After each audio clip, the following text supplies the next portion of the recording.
Vamos lá, minha gente, boa tarde. É com alegria que mais uma vez aqui nos encontramos, na terça-feira, gostosa, quentinha. Então vamos aproveitar, já procurando aquele nosso momento de interiorização, buscando através do recolhimento, o ambiente para fazermos a prece inicial. Deus querido Pai, obrigada, Senhor, por mais esta oportunidade que estamos tendo de ampliarmos o nosso entendimento à luz da doutrina espírita. Que essa reunião transcorra em clima de muito aprendizado para todos nós. Obrigada, Senhor. Graças a Deus e que assim seja. E com vocês, Celi Machado, para dar sequência aí aos estudos. Boa tarde para todos nós. Nós estamos, então, dentro dessa última lei, a última das leis morais, que Kardec abordou. E depois nós vamos entrar no quarto livro, que é o livro de onde Kardec desenvolveu o céu e o inferno, que é um livro que eu gosto muito mesmo. Fala sobre a justiça divina, E essa lei, ela começa com a questão da justiça, que foi o que a gente já entrou abordando. E hoje é esse assunto aí, que eu estava comentando com a Ângela, que tem assuntos que a gente gosta mais, Todos são importantes e tudo.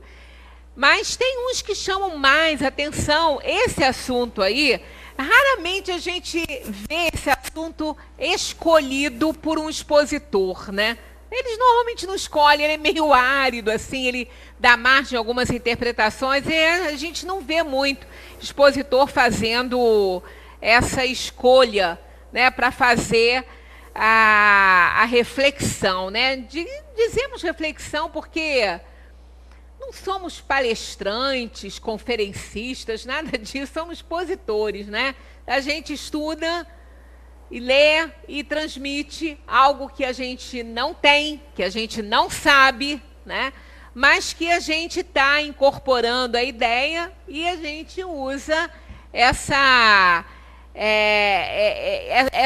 situação, digamos assim, para fazer uma exposição. Situação que a gente vive, que nós somos cobrados o tempo todo, Então, nós vamos entrar nessa questão aí do direito de propriedade e roubo, que não é um assunto tão simpático assim para que os expositores escolham, Mas é importante como todos eles.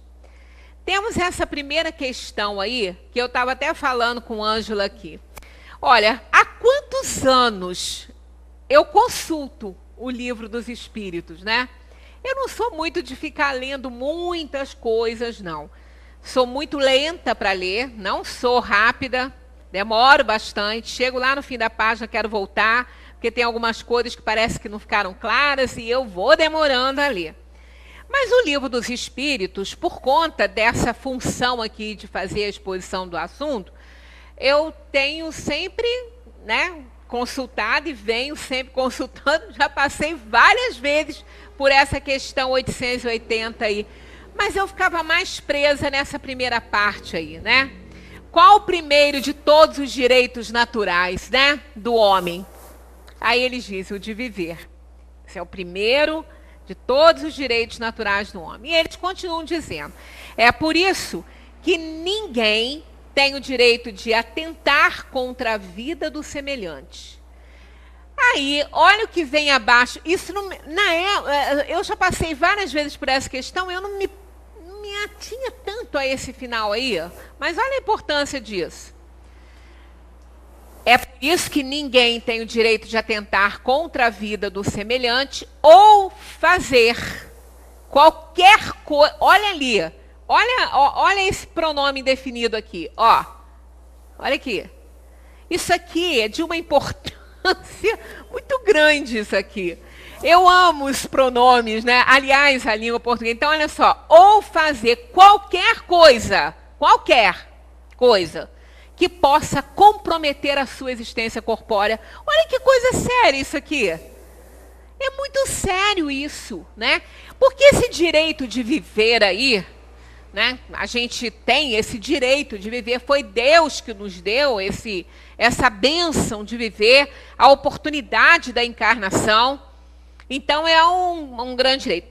Para que a gente tenha, né, esse direito aí, né, ao nosso alcance, a gente depende de muitas coisas, principalmente da responsabilidade social, né, que é algo que a questão de viver está atrelada a essa responsabilidade social.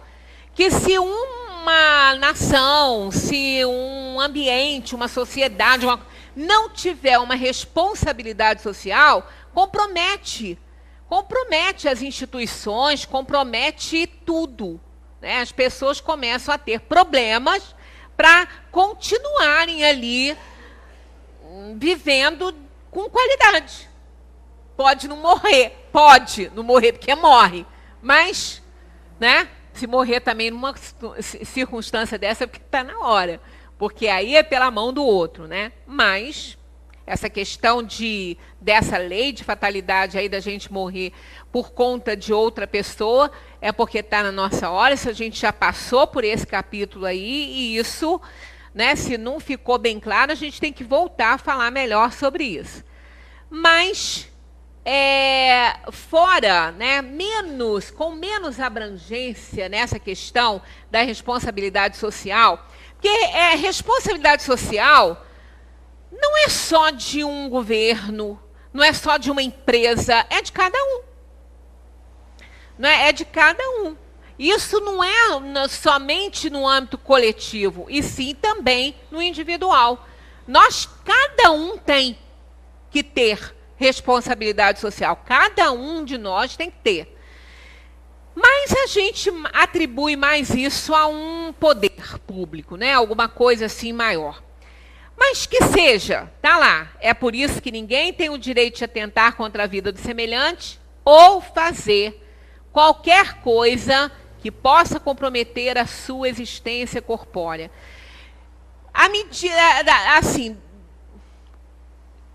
A partir do momento que a gente se relaciona com as pessoas, que nós temos relacionamentos profissionais, né, familiares, de amizade, seja o que for, nós estamos interagindo com as pessoas e a vida é essa, é uma troca incessante, né, no ser visível e invisível da natureza, onde cada um tem a sua função e cada um tem o dever moral de ensinar o que sabe e de receber aquilo que não sabe.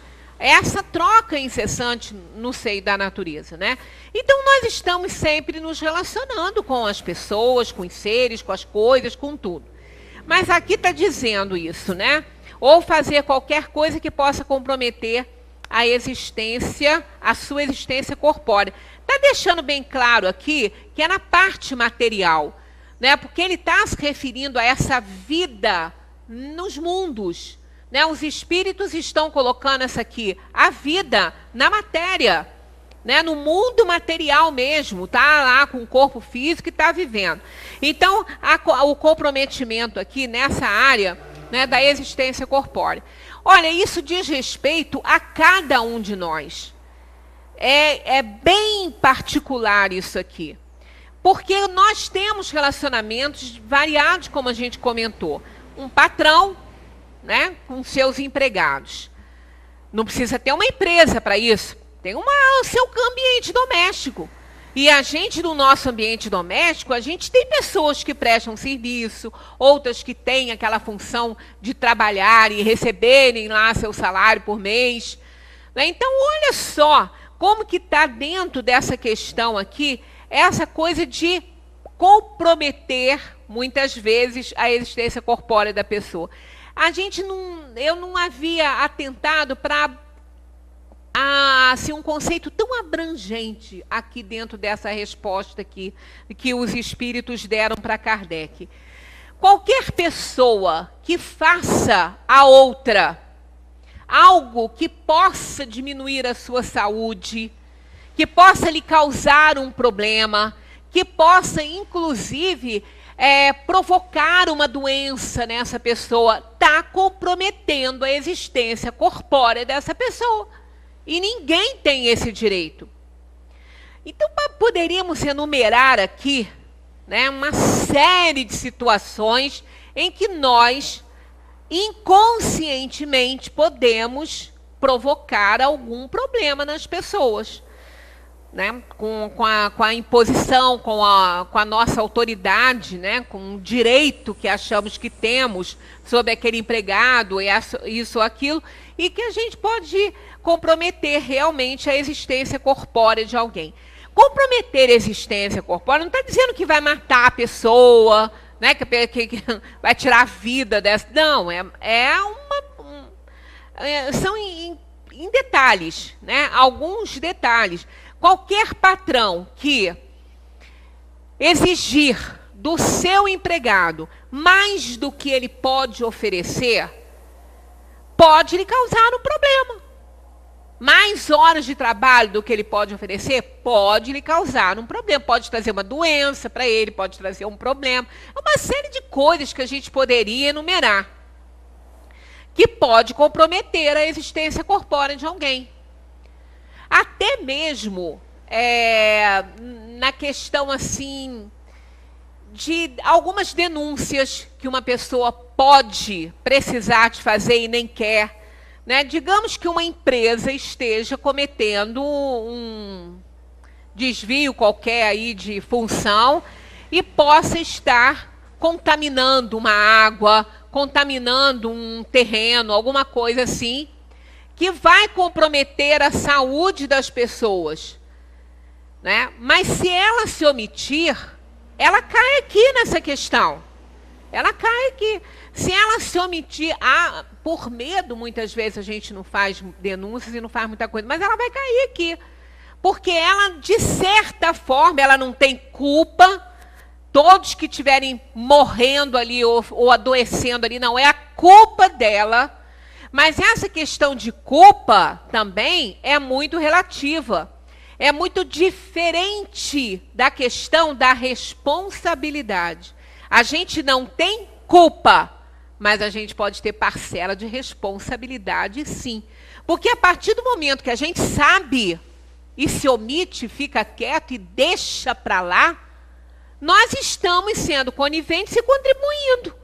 Então, cai nessa questão também. É por isso que na hora que eu li, eu me surpreendi, porque eu falei, gente, já passei tanto por essa questão, não me ocorreu esse pensamento, sabe, a abrangência dessa resposta aí. É por isso que a gente fala que o Livro dos Espíritos é uma obra de arte. Por que é uma obra de arte? Porque a arte, ela é inesgotável. Ele é inesgotável. Cada vez que eu passo por uma questão que eu já passei, eu digo em números, porque eu não posso contar, às vezes que já passei por aquela questão e não havia visto isso. Por que não havia visto? Porque eu não tive olhos de ver, né? Então a arte é assim.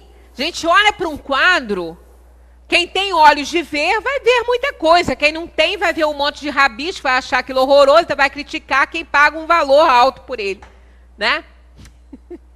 Mas quem tem olhos de ver e entende vai achar uma maravilha, e como deve ser realmente uma maravilha. Então é uma obra de arte. O Livro dos Espíritos é uma obra de arte. É muito, mas é muito rico. Ele abre um leque de possibilidades. Então, quando eu vi isso, eu falei, gente, isso aí é muito sério. É muito sério que cada um faça a sua análise, a sua reflexão para ver se não está realmente comprometendo a existência corpórea de ninguém, se não está fazendo nada, se não está se omitindo aqui ou ali, se não está tendo parcela de responsabilidade. Porque se não fizer diretamente, que é a diferença de culpa, né? Quando você tem culpa de alguma coisa, foi uma atitude que você tomou mal intencionado. Você já tinha quase certeza que aquilo ali não ia dar certo, que ia dar errado, não é culpa mesmo. Então, aí a gente não vai ter culpa. Isso me lembra muito uma história. É por isso que eu gosto que as pessoas que aqui vêm procurando conceitos do Espiritismo converse ou tire suas dúvidas com quem está expondo. Porque o fato da gente estar aqui expondo não quer dizer que a gente saiba mais do que ninguém que está aqui. A gente só está, como o Flavinho dizia, metido de besta, e vem aqui e fala, então só isso, a diferença é só essa. Nós não sabemos mais. E muitas vezes, no entusiasmo, ou na falta de preparo, ou de estudo, pode não completar um raciocínio, ou falar algo que a pessoa não vai concordar. Por isso que é bom, quando termina, nem levar para casa, não. Se tiver um tempinho, pedir logo para falar com a pessoa e tirar aquela dúvida. Foi o que aconteceu comigo uma vez. Eu acho que ele já está na dimensão espiritual. E eu agradeço muito a ele por ter feito isso. Aqui vinha um professor, frequentava aqui, ele nem era aqui da cidade. Eu não sei se ele era de Bom Jardim, eu não me lembro muito bem de onde ele era. Mas uma pessoa agradabilíssima, a gente conversava de vez em quando. E uma vez eu contei uma historinha, eu estava começando nessa função aqui difícil de fazer exposição daquilo que não sei. Porque quando a gente faz exposição do que a gente sabe, é ótimo, né? Mas isso aqui, saber espiritismo, saber doutrina espírita, aquele que fala, eu sei, eu conheço, eu domino, está falando bobagem. Que não é bem assim, né? Isso aqui não é complexo. Não é complexo. É a nossa inferioridade que não deixa a gente conhecer certas coisas. Porque, por exemplo, eu passei tantas vezes por essa questão, não havia pensado nisso. E, no entanto, talvez com um amadurecimentozinho a mais, eu percebi uma coisa que não havia percebido antes. Eu falo aqui que sabe, né? Não, eu sei espiritismo. Isso aí eu acho meio perigoso e arriscado. Mas, principalmente para quem está começando, é mais difícil ainda. Né? Não entender, porque a doutrina é clara, mas assim, dominar todos os conteúdos. Né? E eu cometi esse erro e ele me chamou a atenção, a questão de culpa. Isso eu tenho trazido durante todo o tempo para os meus estudos, para as minhas exposições, e eu quase que aboli essa palavra aí, da minha conversa, da minha reflexão. A historinha é a seguinte, vou contar para vocês, acho que vocês vão concordar com ele e não comigo no dia que eu fiz a exposição. Essa historinha está narrada num dos livros do Richard Simonetti, e ela diz o seguinte, um casal, ao sair do cinema, né, estava ele e a namorada no cinema, o cinema acabou, todo mundo saiu. Esse casal olhou e viu um senhor sentado na porta de uma loja. Estava fechada, era bem tarde, né? Viu o senhor sentado ali. Estava muito frio, muito frio. Aí o rapaz, brincou com o senhor. Falou assim, e aí, senhor? O senhor está treinando para virar picolé? E ele falou, não. É que eu não sou daqui, eu vim para fazer um tratamento aqui, para vir a um médico, não sei onde que ele ia, mas eu cheguei, já está tudo fechado, eu não conheço o lugar, eu não tenho referência, eu não sei para onde eu vou. Aí eu estou aqui pensando, sentei aqui e estou aqui pensando. Aí ele falou assim, vou tentar ajudar o senhor. Aí liga para o corpo de bombeiro, liga para o hospital, liga não sei para quem, liga para a polícia. Aí depois ninguém dispunha de um veículo na hora para buscar o senhor, e estava todo mundo ocupado, o bombeiro ocupado. Tinha um albergue, que ele ligou para um albergue. O albergue falou que tinha vaga, mas que não podia mandar buscar. Aí, o que ele fez? Falou para a namorada, tá vendo? Ó, esse é o problema. As instituições não podem fazer nada. Ninguém pode fazer nada. Eu fiz a minha parte, tentei ajudar. Liguei, busquei, pedi, perguntei, mas sinto muito, não tenho o que fazer. E foi embora. No dia seguinte, ele ouve pelo noticiário que tinha sido encontrado um senhor morto, sentado na frente de uma loja, da porta de uma loja que morreu de frio, de hipotermia. Aí, o Richard Simonetti, no seu livro, termina assim, de quem é a culpa? Da instituição pública, que não tinha condução, que não podia ir, da polícia, do bombeiro, do albergue, seja lá o que for, do hospital? Não.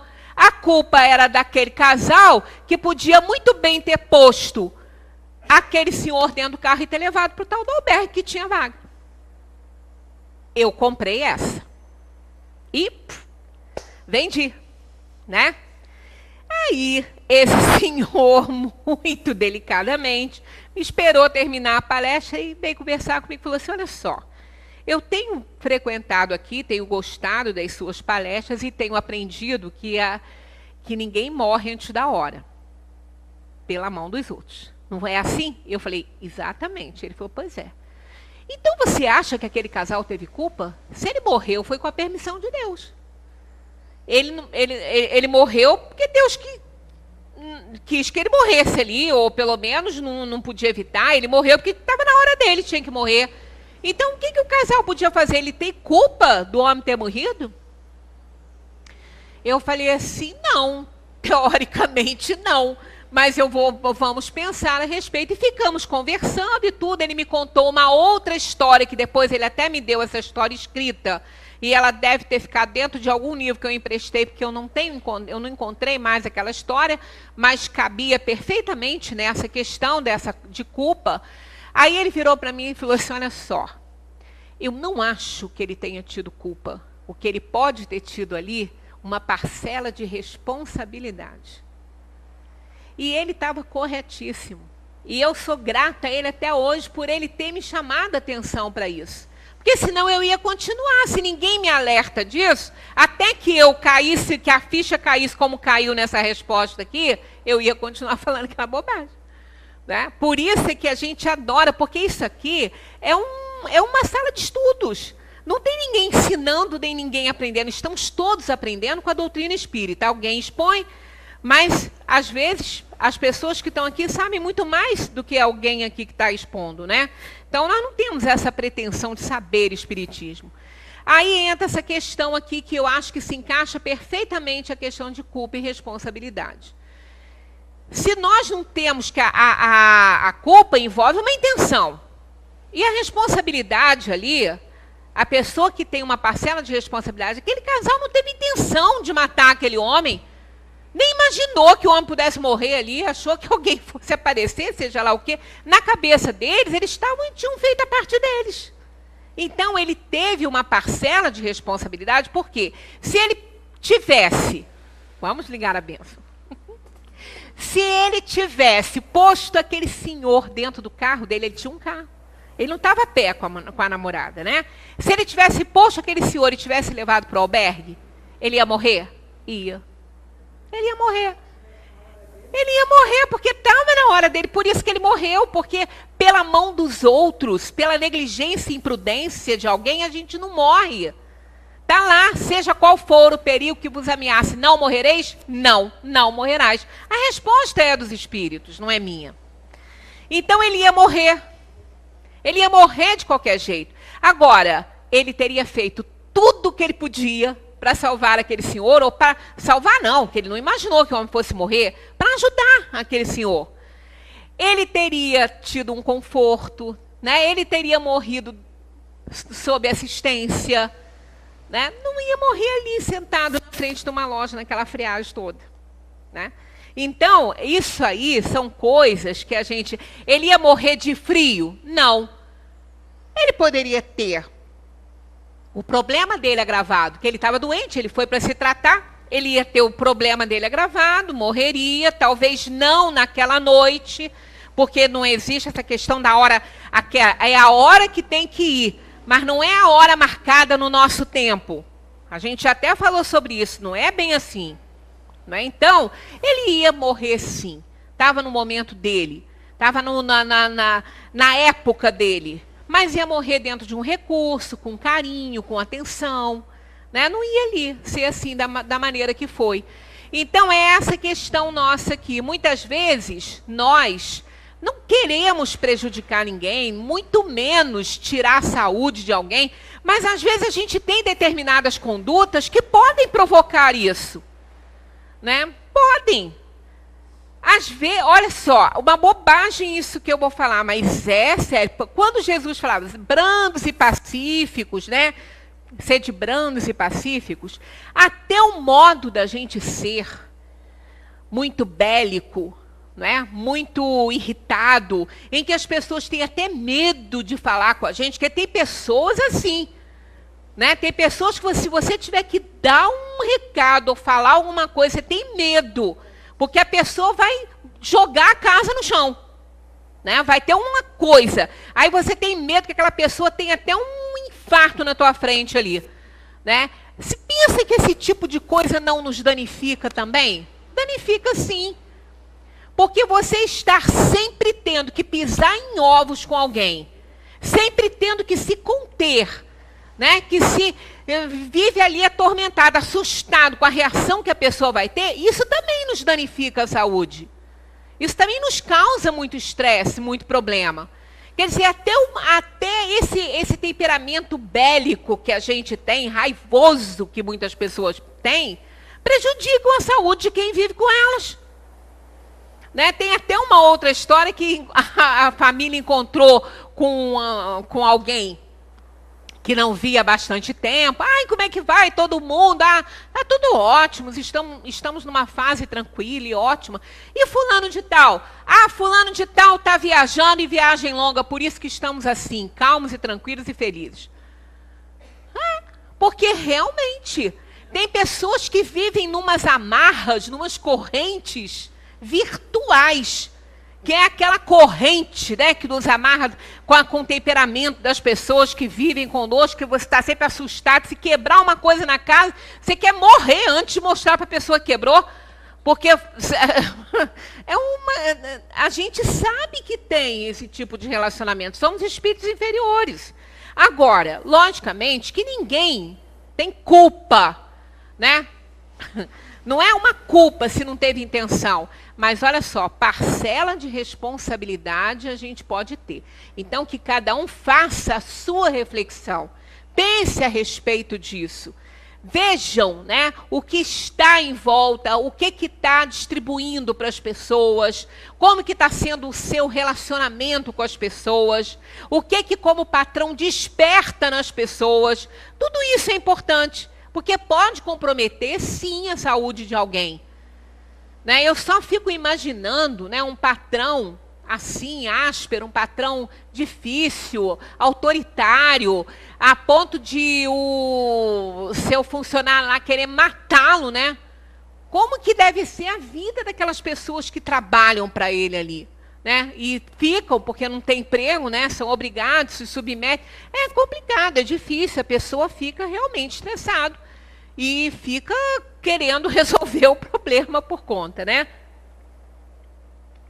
Então, essa questão, que cada um analise, cai aqui nessa questão, aquilo que a gente vem ouvindo em toda a codificação, que é o recadinho de São Luís, né?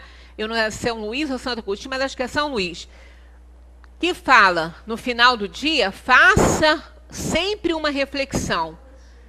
Santo Agostinho, o que foi que eu fiz? Eu magoei alguém? Eu fiz alguma coisa que não devia? Então é aquela questão, faça ao outro aquilo que você quer que seja feito a você. Porque aí, mesmo, a gente sempre lembra disso, mesmo que você estiver errando, você não está errando com consciência, não. Porque você quer que faça com você.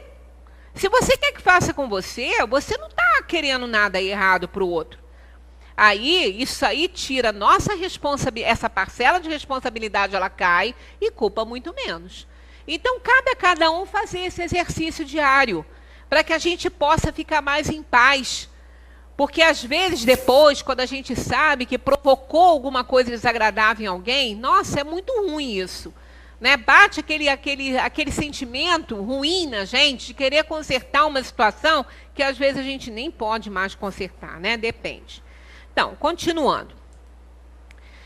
O direito de viver confere ao homem o direito de ajuntar o que necessita para viver e repousar quando não mais puder trabalhar? A resposta é óbvia, né? Sim. Mas deve fazê-lo, olha sempre a condição, né? Mas deve fazê-lo em comum, como a abelha, através de um trabalho honesto, e não ajuntar como um egoísta.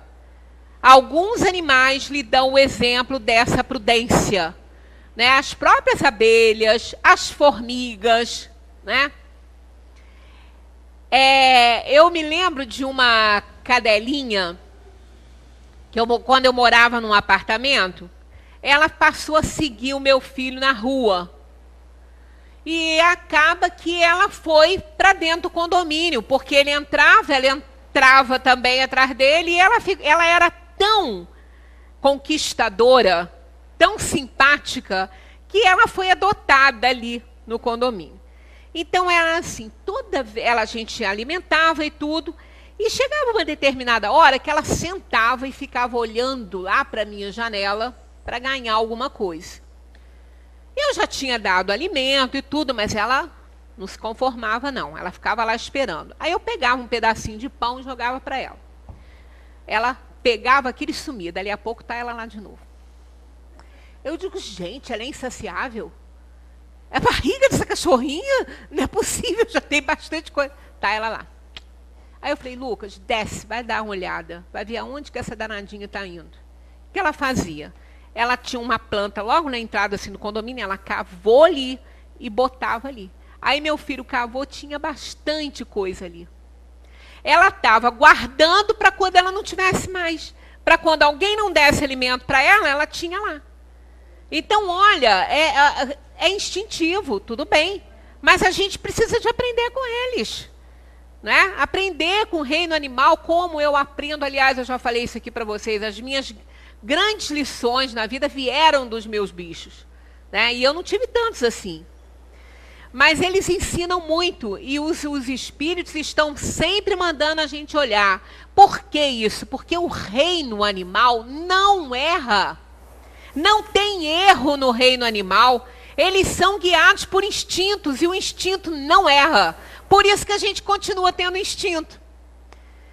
Nós temos instinto e inteligência. E o instinto vai estar sempre presente, sabe para quê? Para suprir as deficiências da razão. Então ele não erra. E a razão, sim, é mesclada pelos nossos interesses pessoais. E o instinto não. Então a gente aprende com o reino animal o tempo todo. O tempo todo, formiga. Eu já contei para vocês a formiga subindo lá na paredinha da minha cozinha. E eu ajudando ela a subir, porque eu morri de pena. Por quê? Ela estava querendo carregar uma coisa que, como elas fazem, carregam bem mais peso do que elas pesam, né? E ela tentando subir com um carocinho de arroz, nem era inteiro, era metade de um carocinho, um pedacinho de carocinho de arroz lá. E ela ia. Aí, outras desciam, porque elas ficam naquela corredeirinha, aquela formiguinha pequenininha. E o que elas fizeram? Quando elas viram que ela estava tentando empurrar aquilo e aquilo descia, ela descia, empurrava, elas vieram, várias delas e ajudaram. Enquanto umas pegavam por cima, outras empurravam o carocinho por baixo. Olha, eu olhei aquilo, eu falei, gente, olha só que coisa mais linda isso. Né?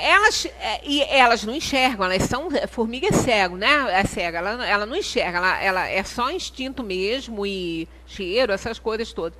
E aí, aquelas que ficavam puxando em cima, quando cansavam, eu acho que era assim, porque elas revezavam, elas trocavam, elas viravam. Quem estava embaixo passava para cima, quem estava em cima passava para baixo. Eu fiquei olhando aquilo ali, eu falei, gente, olha, eu não estou nem vendo isso, né? Porque é muito bonito aquilo ali. É muito bonito. Aí eu falei, elas merecem uma ajuda. Aí eu peguei um papelzinho e fui empurrando mais, ajudando até ela chegar em cima. Porque eu falei, ela fez por merecer isso, né? E é muito bonito. O reino animal realmente nos ensina. A gente pode, sim, claro, né? A gente pode ajuntar o que necessita para viver, né? E depois, que quantas pessoas chegam a um determinado tempo, elas não podem mais trabalhar naquilo que elas trabalhavam, e é difícil conseguir uma outra atividade, mas tem que sobreviver, porque estão na matéria. Tudo é dirigido pelo dinheiro, né? Pelas coisas. Você não adianta o dinheiro. Não, o dinheiro é fundamental nos mundos materiais. Se vai a uma instituição qualquer lá, tem que pagar para ser atendido. Não paga, paga um plano, senão não vai ser. Se não tiver nada, vai ser um caos, a gente está vendo isso aí. Se vai comprar um remédio, tem que ter lá o dinheiro para pagar, o alimento, então não tem jeito. Né? Isso faz parte do mundo material, mas tem que ser assim, né? Honestamente, para poder dar conta direitinho, e sem se responsabilizar ou sem ter culpa de nada, né?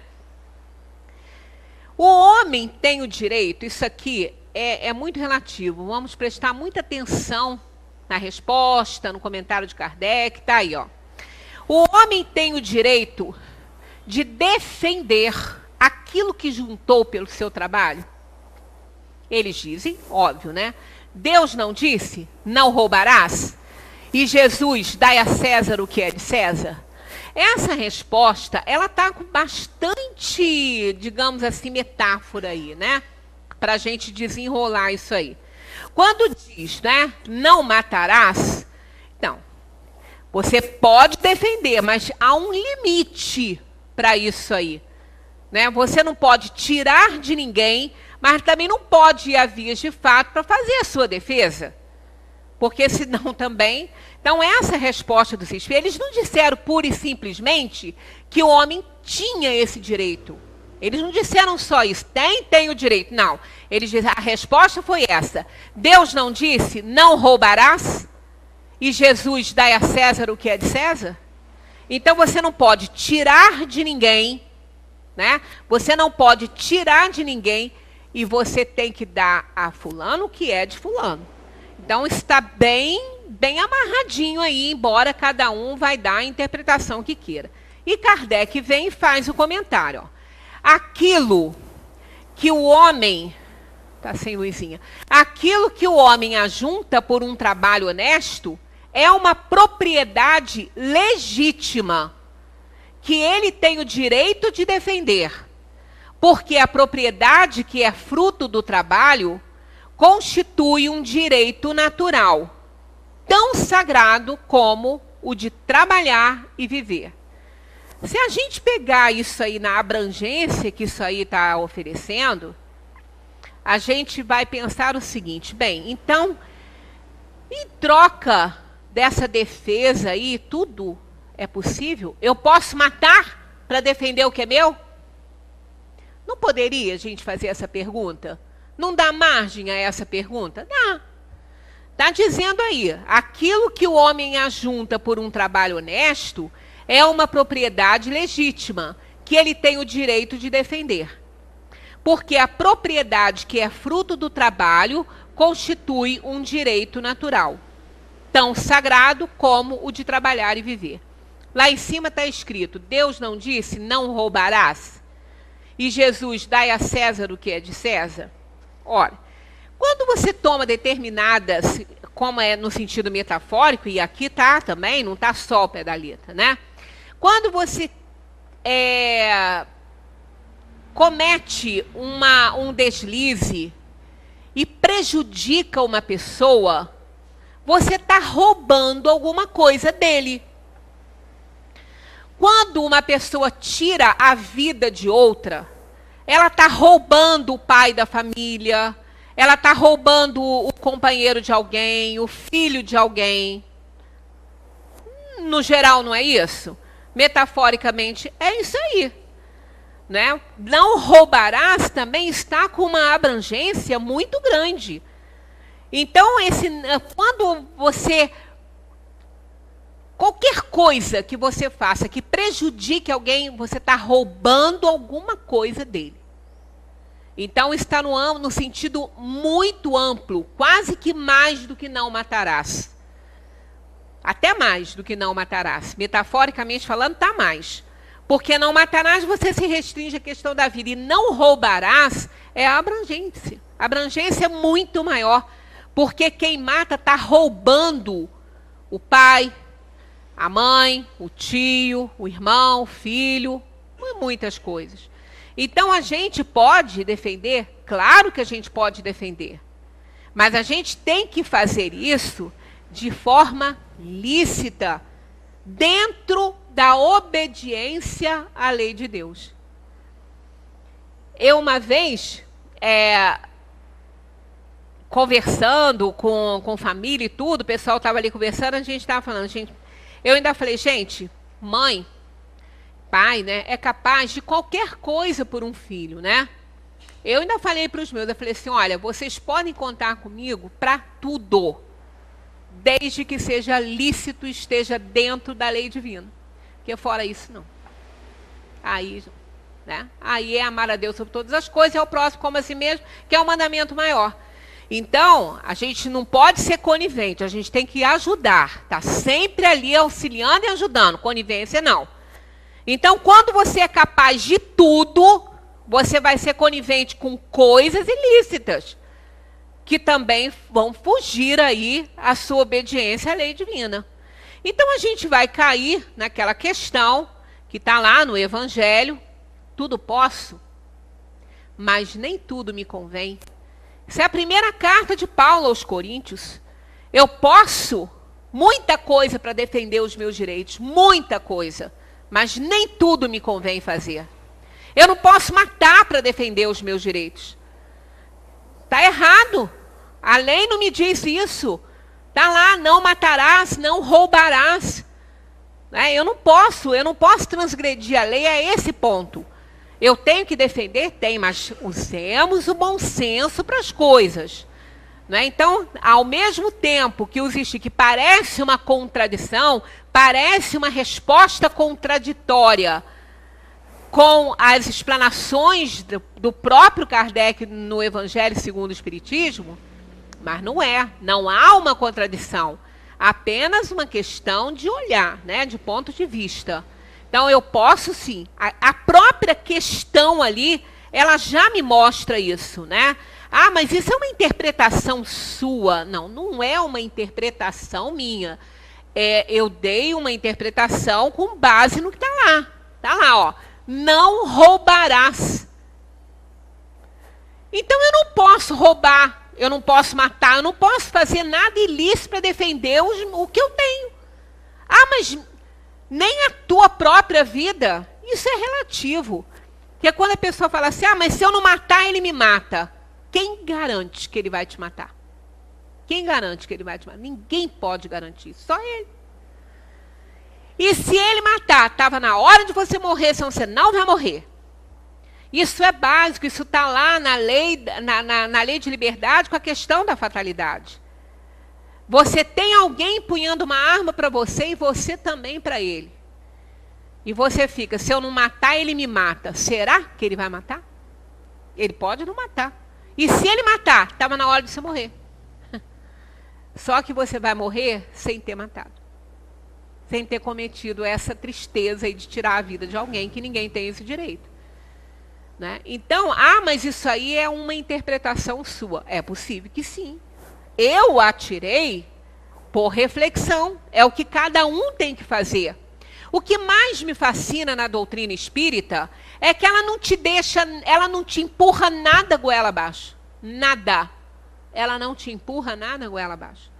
Primeira coisa que Kardec, o que é o Espiritismo, que ele vai ensinando é o seguinte: procure refletir sobre os conceitos. Se você não estiver de acordo, não é obrigado a abraçá-los. Né? Então é isso, o que mais me fascina no Espiritismo é isso. Eu não tenho convicção nisso porque está aqui na codificação, não. Eu tenho convicção disso pela análise que eu fiz pela minha razão. Mas a minha razão pode não ser de outra pessoa. Tanto não é que nós temos a diversidade de religiões. Estamos aí comemorando 500 anos de Lutero, da Reforma, que lutou contra a indulgência. Né? Então, são coisas que a gente vê. As pessoas não são obrigadas a pensar da mesma forma. Né? Mas, com certeza, o Espiritismo não é dogmático. Não empurra nada goela abaixo de ninguém. Cada um tem que fazer a sua análise, a sua reflexão. Colocar todos os conceitos à luz da razão e ver e analisar, né? Direitinho. Então, eu tudo posso, mas nem tudo me convém. Carta de Paulo aos Coríntios, logo a primeira, né?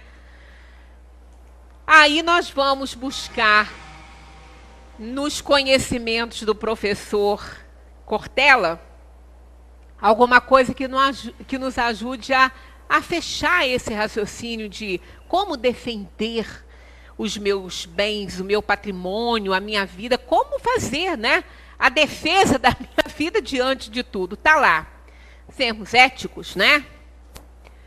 Ética é o conjunto de valores e princípios que usamos para responder a três grandes questões da vida. Quero, devo e posso. Quando eu escutei essa palestra dele, sensacional, eu gosto muito dele. Aí está lá. Nem tudo que eu quero eu posso, nem tudo que eu posso eu devo, e nem tudo que eu devo eu quero. E aí? Como é que fica essa questão? Tá tudo, olha, tudo posso, mas nem tudo me convém. Ele desenvolveu dali isso aí, né? Com toda a inteligência dele, né? Então isso é um impasse? Não é não? Como é que eu resolvo isso?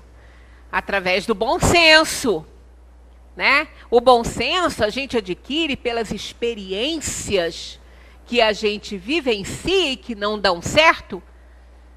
Não é uma coisa pronta. As pessoas vão desenvolvendo bom senso assim, né? Vão tendo experiências que não dão certo e elas aprendem com os seus erros. Porque é assim que a gente aprende, com os nossos erros. Tem que aprender com eles. Porque ficar errando o erro velho é estultice, né? Para não falar uma palavra mais feia. Então vamos lá. Olha só.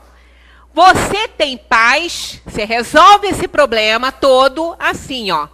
Você tem paz de espírito quando aquilo que você quer é, ao mesmo tempo, olha aqui, importante isso, ao mesmo tempo o que você pode e o que você deve. Resolvido. Parece fácil, mas não é não.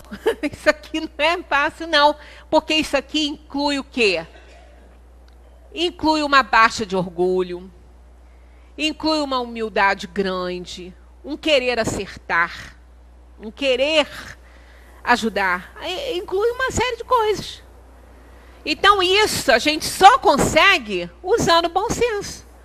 Porque realmente, muita coisa que eu devo eu não quero, muita coisa que eu posso eu também não quero, mas eu preciso dar conta disso tudo. Então não é fácil, né? Mas esse professor realmente ele é genial, né? Então tá aí, ó, nem tudo que eu quero eu posso, nem tudo que eu posso eu devo e nem tudo que eu devo eu quero. Os verbos são esses: querer, dever e poder. Esses são aqueles que resolvem as três grandes questões da vida. Então a gente vai estar em paz, a gente vai estar acertando, nós vamos ter uma conduta acertada quando a gente realmente conseguir isso aí.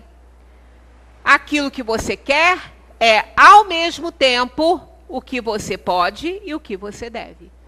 Paz de consciência, noites bem dormidas, né? E despertar descansado pela manhã. Mas aí, ó, envolve o quê? Interesses de lado, vontade de acertar para o bem comum. É uma série de coisas que nós ainda não estamos muito preparados, porque, apesar de não nos convir, a gente faz, né? O que não deve. Bem, 883. O desejo de possuir é natural? Porque tem pessoas que ficam tão apavoradas que, gente, eu desejo possuir. Será que eu estou errada? Eu estou sendo o quê? Não está sendo nada, você está sendo normal. Quem não quer possuir coisas boas? Quem não quer ter uma boa casa com conforto, um bom carro com conforto? O desejo de possuir é ruim? Claro que não. Viver pensando nisso é que é. Mas desejar ter o que é bom, não. Desejar o que o outro tem é ruim? Também não. A menos que você vá secá-lo com a sua inveja. Aí é ruim. Mas se você não quer que ele perca nada, você só quer também, que mal há nisso? Não existe nenhum mal nisso. Isso é uma bobagem. Então, o desejo de possuir é natural? Sim, está aí, resposta dos espíritos. Aí veio mais. Sempre tem a condição. Mas quando o homem só deseja para si e para sua satisfação pessoal, é egoísmo. Então, é ou não é a utilização do bom senso? É. Você vai aprender com as experiências e aprende, porque quando a pessoa deseja muito só para si, ela é uma pessoa boa, ela tem a essência do bem nela, ela foi criada em imagem e semelhança de Deus. E quando ela começar a ver que os outros estão numa penúria, ela nem vai gostar mais do que tem. Ela aprende. Né? O sofrimento nos ensina, nós somos muito mais solidários na desgraça do que na graça. Não resta dúvida isso. E você acaba tirando do que você tem e dá para o outro. Isso é caridade. É o que você precisa ainda. Quando você vê uma família em dificuldade, porque perdeu isso ou aquilo, você vai lá na tua casa, é troço que você usa, que é teu, que você precisa, mas você pode ficar sem aquilo, você doa. Você tem 2 televisões, o outro não tem nenhuma numa instituição de criança, você usa aquela televisão lá. Mas lá não tem nenhuma, você vai com prazer e leva, olha a alegria das crianças, que eu nem sei se é hoje em dia ver televisão se é alegria ou não, acho que é desgraça, mas tudo bem. Então, é isso é caridade. Né? É porque você se condói, você tem compaixão pelo outro, isso é importante, isso é bom. Aí vem a 883. Entretanto, na A, né? O desdobrar dela. Entretanto, não será legítimo o desejo de possuir, pois o que tem com o que viver não se torna carga para ninguém. Essa foi um desdobramento daquela outra lá, por conta da resposta deles, quando deram que, se for para satisfação pessoal, é egoísmo. Então, aqui nessa letra A, é uma satisfação pessoal também, mas que aí ele não será um peso para ninguém. Nem para a sociedade, nem para o Estado, nem para ninguém. Né? Aí eles respondem, há homens insaciáveis que acumulam sem proveito para ninguém, ou apenas para satisfazer as suas paixões. Acreditas que isso seja aprovado por Deus? Olha, tem pessoas tão avarentas que nem elas se utilizam do seu patrimônio, querem ter. A satisfação é ter, é ver lá o tanto que tem, mas nem usa, nem se utiliza. Não é? É aquele que tinha um tesouro, muito dinheiro, né? Com medo, tinha muito dinheiro, bens, com medo de ser roubado e de perder e tudo, transformou aquilo tudo em barra de ouro, botou numa caixa e enterrou em um lugar que ninguém sabia. Todos os dias lá ia ele para lá, cultuar mentalmente o dinheiro, aquele ouro enterrado. Aí, claro que tem gente para tudo. Um amigo do alheio, né, digamos assim, um dia o seguiu e viu que tinha lá um banquinho que ele sentava, pô, no meio do nada, ali não tinha nada para ele observar, e ele ficava ali. Aí um dia, ele achou que devia ver o que tinha ali, o amigo do alheio. Então esperou o cara ir embora, depois de ter ido lá fazer o ritual de adoração dele, sei lá para quê, que ninguém via nada ali, né? Ele foi e acabou. E desenterrou, e achou aquele ouro todo, e ó, roubou. Então é aquilo. Aí ele começou a se lamentar, e um outro amigo dele falou assim, você está se lamentando por quê?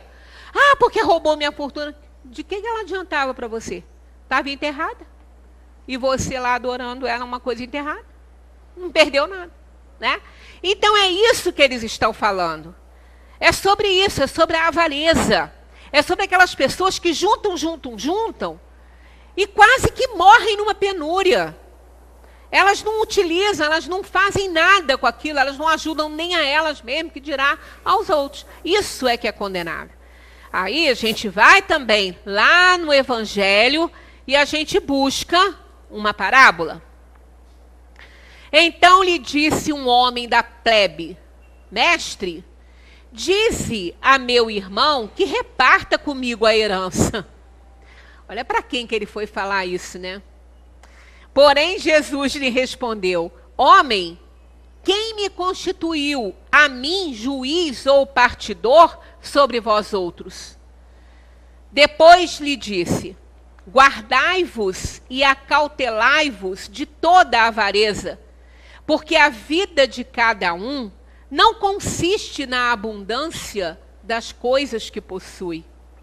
Sobre o que lhes propôs uma parábola, dizendo: o campo de um homem rico tinha dado abundantes frutos, e ele revolvia dentro de si estes pensamentos, dizendo: que farei, que não tenho onde recolher os meus frutos? E disse para si mesmo: farei isto, derrubarei os meus celeiros e os farei maiores, e neles recolherei todas as minhas novidades e os meus bens. E direi à minha alma, como se ele não fosse a alma. Ele tem uma, não, nós somos uma, né? Alma minha, tu tens muitos bens em depósito para largos anos. Descansa, come, bebe, regala-te. Mas Deus disse a este homem: nécio, esta noite te virão demandar a tua alma, e as coisas que tu ajuntaste, para quem serão? Assim é o que entesoura para si e não é rico para Deus. Muito claro, né? Muito claro. Então o problema não é juntar. O problema é aquele que a gente vê para nós mesmos. Para que tantos bens? Perde a saúde, perde os amigos, perde a convivência familiar para juntar para quê? Caixão não tem gaveta. Não tem reboque na funerária. Vocês já viram funerária? Carro fúnebre com reboque atrás? Para quê? Eu preciso. Mas é o necessário. Como diz lá o urso lá para Mowgli.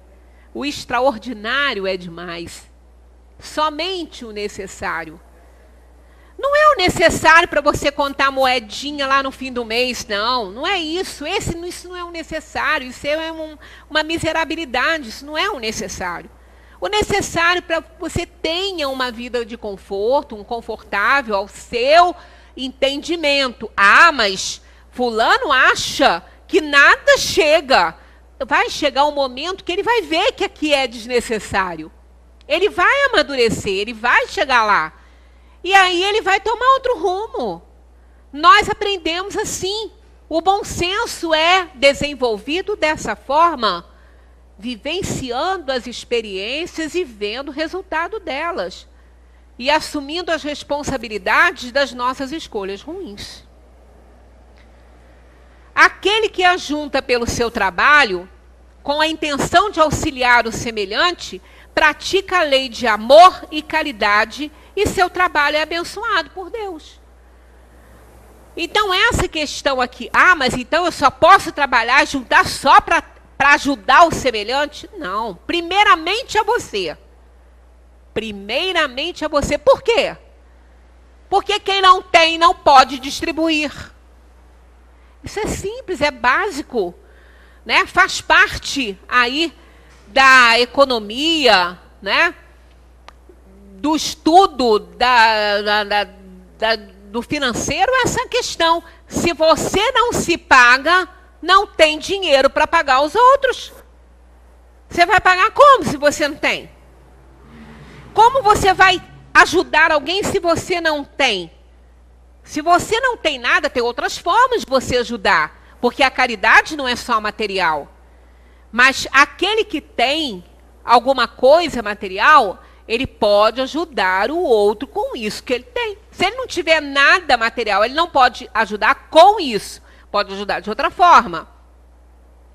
A gente fala muito, e a Cristina Ferro fez uma palestra aqui muito boa num domingo, que eu aconselho até vocês pegarem para ouvir a parte dela. Não que a outra não tenha sido boa, mas a referência que eu estou fazendo é para a explanação dela sobre essa questão de amor, que foi muito bem colocado e fez um lembrete muito bom, né? Que a gente sempre fala, que está lá, amar o próximo como a si mesmo, né? Fazer aos outros o que quer que seja feito a você, ame o seu próximo, falar a Deus sobre todas as coisas e ao próximo como a si mesmo. Então, só que tem gente que não se ama.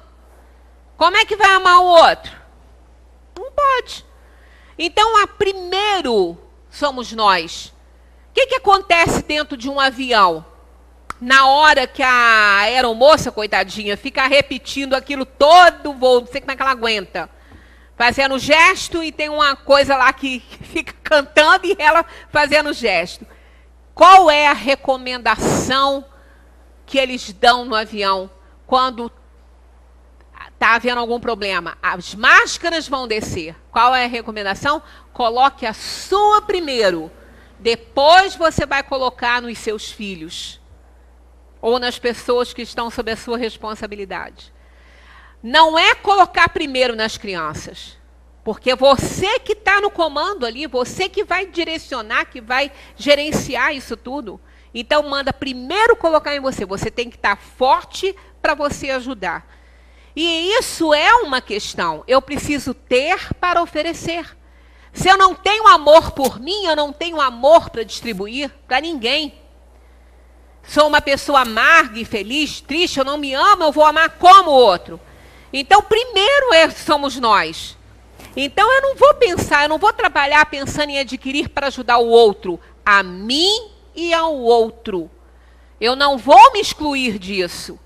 Eu preciso ter para oferecer, em todos os sentidos, né? Então, nós, o Evangelho, não nos exclui de nada pelo outro. Diz que temos que ajudar o outro, temos que amar o outro, fazer pelo outro, mas não diz que não temos que fazer por nós. Não é essa a recomendação, né? Qual é o caráter da propriedade legítima, então? Só há uma propriedade legítima, a que foi adquirida sem prejuízo para os outros, sem falcatruas, sem roubos, sem manobras. Aquilo que você adquiriu pelo seu trabalho, claro, é sua, é legítima, ela é sua. Você a detém enquanto você está nessa vida. Só não coloque a sua vida nisso, porque ela não é isso. A sua vida é no plano espiritual. Mas nada impede que você cuide, que você queira ter e deter enquanto você está aqui. Mas que não faça disso o seu ponto de felicidade, que ela não está ali. A felicidade não está ali. E a experiência vai nos mostrando, não é, onde nós temos que encontrar realmente a nossa felicidade. Kardec comenta: a lei de amor e de justiça proíbe que se faça a outrem o que não queremos que nos seja feito, e condena por esse mesmo princípio todo meio de adquirir que o contrarie. Fecha com chave de ouro isso aí. Podemos tudo, mas nem tudo nos convém.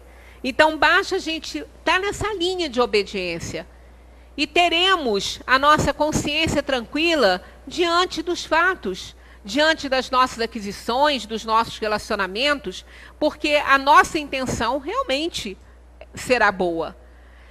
O direito de propriedade é sem limite? Para fechar, então, sem dúvida. Tudo o que é legitimamente adquirido é uma propriedade. Mas, como já dissemos, a legislação humana é imperfeita e consagra frequentemente direitos convencionais que a justiça natural reprova. É por isso que os homens reformam suas leis à medida que o progresso se realiza e que eles compreendem melhor a justiça. O que num século parece perfeito, no século seguinte se apresenta como bárbaro. E isso acontece numa pequena escala conosco. O que hoje a gente dá importância, amanhã a gente pode não dar. Mas a vida é essa, isso é progresso. Isso é progresso. Se eu junto muita coisa hoje e algo me ocorre para me fazer ver que eu não preciso daquilo tudo, amanhã não juntarei tanto. E eu estarei, então, progredindo e me aperfeiçoando. Isso é a vida. É isso que vale a pena. A gente aprender com a nossa experiência, tomar ciência dela e colocar em prática aquilo que a gente aprende. Muita paz para todos. Semana que vem estaremos aí com a 886, que é sensacional essa questão, né? Em que consiste a caridade como a entende Jesus? Benevolência para com todos, indulgência para com as imperfeições alheias e perdão das ofensas. Jesus nos socorre, porque não é mole isso não, né? Aí que a gente vê, meu Deus, eu não estou sendo caridoso, não. Não estamos mesmo, né? Não estamos mesmo, mas vamos ficar. Vamos ficar, porque fomos criados para a felicidade e para a liberdade plena. Muita paz para todos, e o caminho não é o único, mas é um bom caminho para a gente chegar lá, a doutrina dos espíritos. Muita paz.